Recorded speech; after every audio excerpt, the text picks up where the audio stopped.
മനുഷ്യബന്ധങ്ങൾക്കൊരു പാവനമായ തലമുണ്ട്. ആൺ പെൺ ബന്ധങ്ങളിലും അത് വേണം. പ്രത്യേകിച്ചും സ്നേഹം, പ്രേമം, പ്രണയം എന്നൊക്കെ പറഞ്ഞാൽ അതിനൊരു മാന്യതയുണ്ട്. അങ്ങനെ വരുമ്പോഴത്തേക്കും സ്ത്രീയെ അവരുടെ സമ്മതം കൂടാതെ കേവലമായി ഉപഭോഗ വസ്തുവായി ആര് കണ്ടാലും അത് തെറ്റാണ്, അന്യായമാണ്.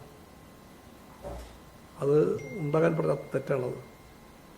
ആ തെറ്റ് നിരന്തരം ആവർത്തിക്കുന്ന ഒരാൾ, കോൺഗ്രസ് അതിൻ്റെ മുഖമായിട്ട് ചൂണ്ടിക്കാണിക്കുന്ന ഒരു യുവനേതാവ് അദ്ദേഹത്തിൻ്റെ വലിയ നേട്ടമായിട്ട് അത് കൊണ്ടാടുന്നു.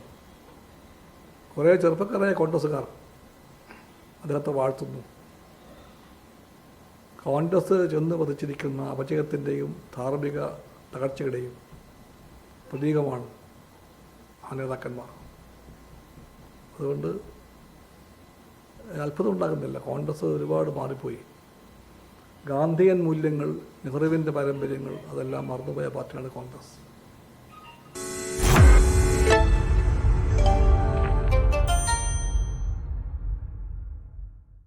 ലോകത്തെവിടെയായാലും ഏത് സമയത്തും 24 വാർത്തകളും ഓഗ്മെന്റഡ് റിയാലിറ്റി പാക്കേജുകളും എക്സ്പ്ലെയിനറുകളും വിശദമായി കാണാൻ ഞങ്ങളുടെ യൂട്യൂബ് ചാനൽ നിങ്ങൾക്ക് സബ്സ്ക്രൈബ് ചെയ്യാം.